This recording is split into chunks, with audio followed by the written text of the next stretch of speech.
Question number 4 देखा जाए। 4 number कह रहा है कि A and B are equal vector.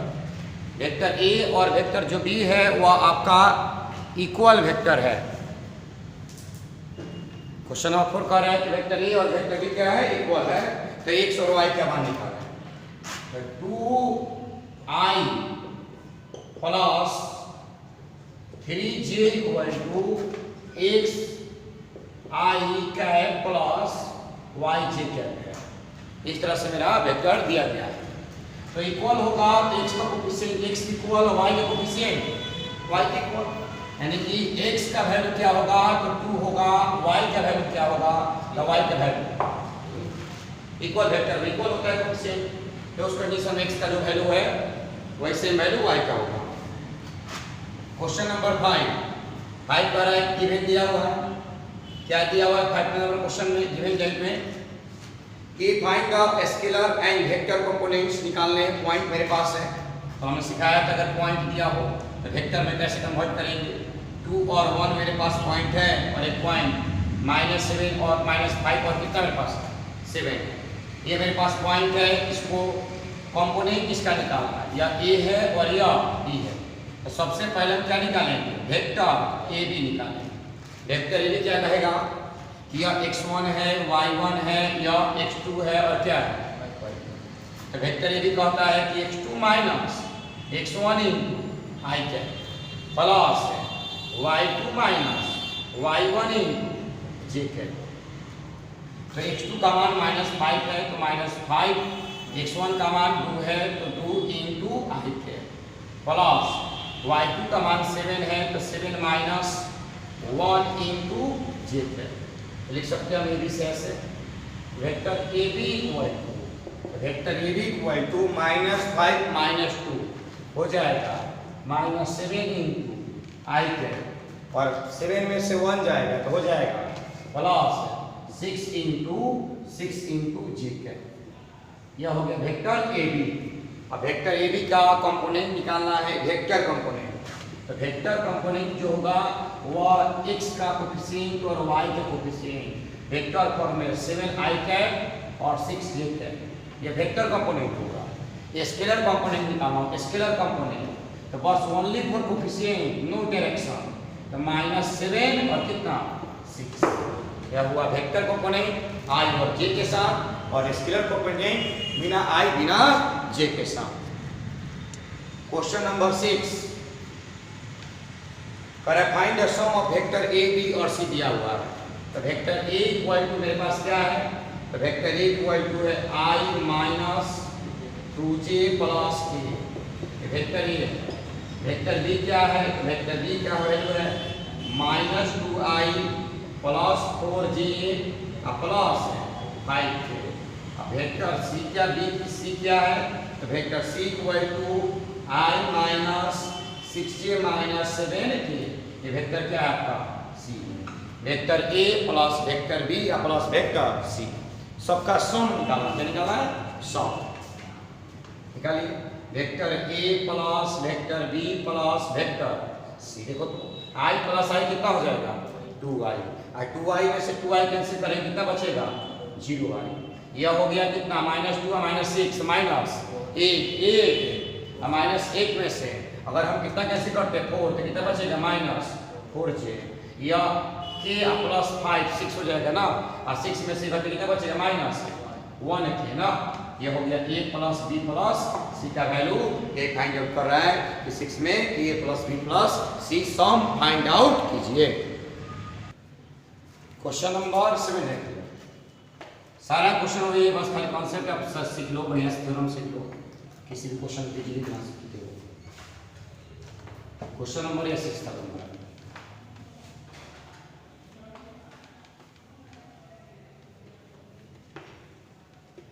Question number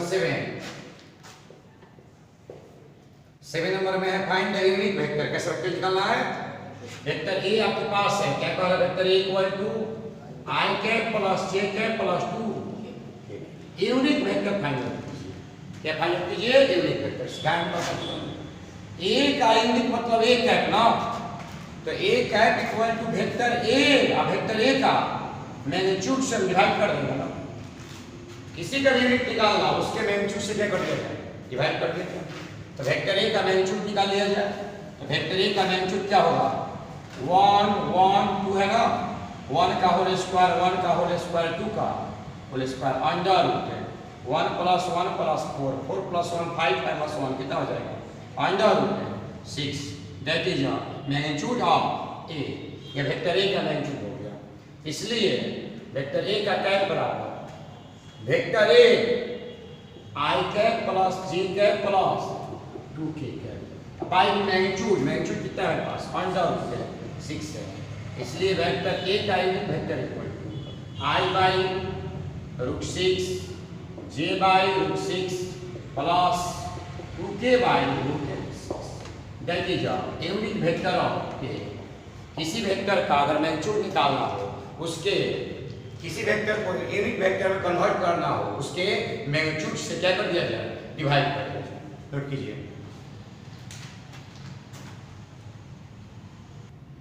question number 1, unit vector में कन्वर्ट करना सीख लिया जाए, किसी भी क्वेश्चन को बना सकते हैं। तो 1 नंबर क्वेश्चन है, find vector of direction PQ को फाइंड आउट करना है और इसका यूनिट वेक्टर निकालना है, यूनिट वेक्टर में कन्वर्ट करना है। तो क्वेश्चन नंबर 1 ये P है और ये Q है। तो P का मेरे पास पॉइंट है 1 2 और 3 और Q का पॉइंट क्या है मेरे पास 4 5 और 16 है। तो पहले PQ वेक्टर निकाल लीजिए। मैं 2 पॉइंट का वेक्टर निकालना आपको सिखाया था हमने। PQ कैसे निकालेंगे, यह x1 है y1 है और कौन सा है, यह x2 है y2 है और कौन सा है, PQ कहता है x2 - x1 y2 - y1 और z2 माइनस, तो 4 - 1 I कैप 5 - 2 j कैप और 6 - 3 क्या होगा, लिख सकते हैं vector PQ = 3I cap plus 3j cap plus 3k cap. Equation number 5। अब इसका यूनिट वेक्टर निकालना, क्या निकालना, यूनिट वेक्टर। PQ का unit vector equal to vector PQ by में PQ के मैग्नीट्यूड से डिवाइड करेंगे हम ना। तो PQ का मैग्नीट्यूड निकाल लिया जाए। वेक्टर PQ का मैग्नीट्यूड, तो वेक्टर PQ का magnitude under root x² + y² plus z², तो 3 का होल स्क्वायर प्लस 3 का होल स्क्वायर प्लस 3 का होल स्क्वायर कितना हो जाएगा। तो वेक्टर PQ का मैग्नीट्यूड इक्वल टू 9 + 9 + 9, 3 का होल स्क्वायर 9 होगा ना, तो 9 + 9 प्लस 9 यह हो जाएगा कितना 27 है। 27 का क्या होता है 3 रूट है, तो 27 का हो जाएगा आपका 3√3। Vector PQ = under root 9 + 9 + 9 = 27 = √3। यह हो गया PQ का वैल्यू 3√3। चलिए अब PQ का यूनिट वेक्टर में कन्वर्ट करना है। तो वेक्टर PQ अपाई में PQ का मैग्नीट्यूड है। तो PQ मेरे पास क्या है, तो 3I cap plus 3j cap plus 3k cap लिख सकते हो हम। 3I cap 3j cap plus 3k cap magnitude कितना है 3√3 है, तो 3√3 डिवाइड कर दो। तो 3I बटा में 3√3 प्लस 3j बटा में 3√3 प्लस 3k बटा में 3√3 कैंसिल कैंसिल कैंसिल, क्या बचा बोलो। तो वेक्टर PQ का मैग्नीट्यूड बराबर I बटा में √3 j बटा में √3 और k बटा में, यही वेक्टर PQ का यूनिट वेक्टर होगा जो आपको फाइंड करना होगा। तो वेक्टर PQ का ये क्या है, आपका यूनिट वेक्टर है।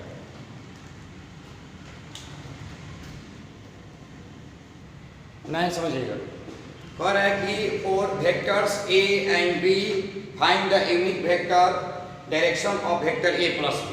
मतलब मेरे पास वेक्टर A है गिवन में और वेक्टर B है, दोनों का सम निकालना है और सम निकालने के बाद जो वेक्टर आएगा उसका यूनिट वेक्टर में कन्वर्ट करना है। वेक्टर A है और वेक्टर B है। B = -I + j minus vector A और बी का सम फाइंड आउट कीजिए और जो सम आता है उसका क्या निकाले, यूनिट वेक्टर में कन्वर्ट किया जाए। तो vector A plus vector B sum निकालेंगे हम लोग। तो ऐड कीजिए, कितना होगा बोलो, आई कैप ये 0 हो जाएगा ना, 0 जे कैप ये कितना होगा प्लस के कैप, 2 में से 1 जाएगा तो 1 बचेगा। तो वेक्टर ए प्लस बी को हम सपोज कर सकते हैं किसके इक्वल है, सी के इक्वल है। तो vector C equal to I plus कितना हो जाएगा के कैप, इक्वेशन नंबर 3। अब इसका यूनिट वेक्टर निकाल दिया जाए। वेक्टर सी का यूनिट वेक्टर क्या होगा, वेक्टर सी अब आई में वेक्टर सी का मैग्नीट्यूड होगा। तो वेक्टर सी का पहले मैग्नीट्यूड निकाल लो। तो सी का magnitude equal to under root 1 का होल स्क्वायर और 1 का होल स्क्वायर, क्योंकि यहाँ पर भी 1 से मल्टीपल है और यहाँ पर भी 1 से मल्टीपल है। तो 1 square plus 1 square under root 2 से वेक्टर सी का वैल्यू हो गया। इसलिए unit vector equal to vector C अब आई में सी का मैग्नीट्यूड। तो वेक्टर सी का वैल्यू मेरे पास क्या है, तो आई कैप प्लस के कैप। तो वेक्टर सी इक्वल टू है आई कैप प्लस के कैप।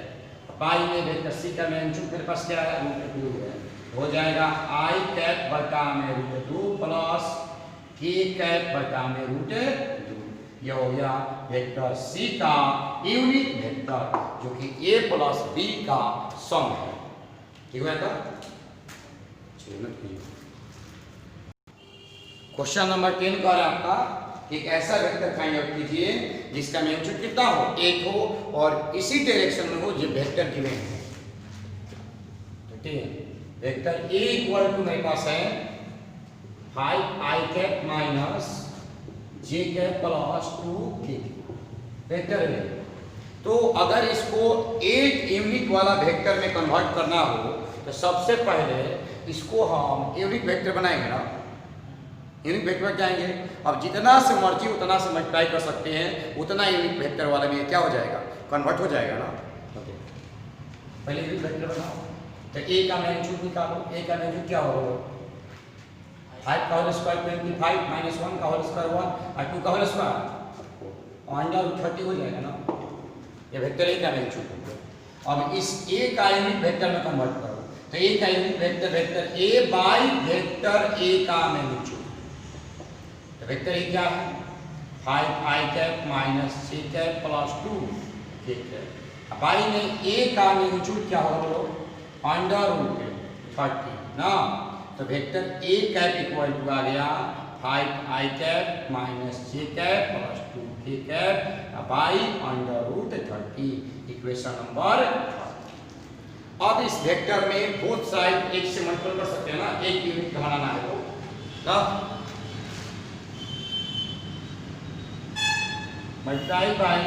मल्टीप्लाई बोथ साइड एक यूनिट। क्या मल्टीप्लाई करेंगे आप, एक यूनिट से। जितना यूनिट का बनाना हो 10 मल्टीप्लाई कर दो। तो 1 इंटू वेक्टर ए, इधर भी 1 से मल्टीप्लाई करोगे तो 8 बाई रूट 30 को कॉमन निकाल लो। तो क्या बचा मेरे पास, 5 I cap minus J cap plus 2 K cap. इस एक वेक्टर ए कैप को हम सपोज कर सकते हैं कि किसके इक्वल है, वेक्टर बी के इक्वल है। तो vector B equal to 8 by root 30 5 I cap minus J cap plus 2 K cap. देख लो अब दोनों वेक्टर का जो डायरेक्शन है वह सेम है कि नहीं, मिला लो डायरेक्शन सेम है कि नहीं। 5 I cap 5 I cap coefficient निकालने के बाद vector B equal to lambda into vector A के फॉर्म में आना चाहिए। तो 5 I cap minus J cap plus 2 K cap और इसका जो मैग्नीट्यूड निकालेंगे वह 8 के इक्वल आएगा। मैग्नीट्यूड निकालकर आप देख सकते हो क्योंकि यूनिट वेक्टर में हम 1 से मल्टीप्लाई करे हैं, इसका मैग्नीट्यूड तो 1 होगा ना। एक ऐसा वेक्टर है जिसका मैग्नीट्यूड क्या है, 1 है।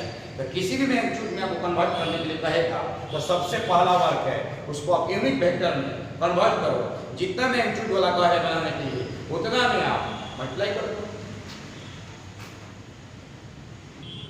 11 नंबर क्वेश्चन कह रहा है कि so that vector A and vector B are collinear. तो कोलिनियर कंडीशन समझ लीजिए कि कोलिनियर कंडीशन क्या होता है, पैरेलल होता है। मतलब क्या कि वेक्टर ए जो है वो लैम्डा इनटू वेक्टर बी हो। या वेक्टर बी जो है वो लेमडा इंटू वेक्टर, कोई फर्क होना चाहिए, vector A equal to lambda into vector B या vector B equal to lambda into vector A, मतलब कि दोनों में से कोई बड़ा हो सकता है। जैसे ये ए है, यह ए है आपका और यह आपका बी है, तो बी में आप लेमडा से मल्टीप्लाई कराओगे तब ना एक इक्वल होगे, या यह आपका बी है और यह आपका ए है, यह बी है और यह ए है, तो ए में लेमडा से मल्टीप्लाई करेंगे तब ना बी के बराबर होंगे। लेकिन दोनों क्या होना चाहिए, पैरेलल के कंडीशन में होना चाहिए। तो पैरेलल कंडीशन में डायरेक्शन सेम भी हो सकता है या डायरेक्शन अपोजिट भी हो सकता है। चलिए क्वेश्चन क्या दिया हुआ है कि vector A equal to 2i minus 3j plus 4k, vector A equal to, vector B क्या है, तो vector B equal to minus 4i plus 6j और माइनस 8k है। यह शो करके दिखाना है कि जब vector A and vector B are collinear vector, तो उस कंडीशन में देखो किसमें से कितना कोएफिशिएंट निकालेंगे, इसमें से -2 निकाल सकते हैं क्या, निकाल सकते हैं ना, यह सिचुएशन क्रिएट होना चाहिए बस। तो वेक्टर बी इक्वल टू -2, यह हो जाएगा ना 2i cap minus 3j cap plus 4k cap, -2 ने बाहर निकाला, तो vector B equal to -2 that is vector A है, देखो वेक्टर ए है ना, यह लिख सकते हैं प्रतिता वेक्टर ए। अब जब कंडीशन आ गया ना कि vector B equal to lambda into vector A, so जाए A and B are collinear vector, सही हो। कोलिनियर कंडीशन में vector A equal to lambda B या vector B equal to lambda A होना चाहिए। चलिए यहाँ तक नोट कर लिए, तो कल से सिखाएंगे क्वेश्चन नंबर 12 से लेकर क्वेश्चन नंबर 19 और आपका यह चैप्टर 10.3 का थ्योरम।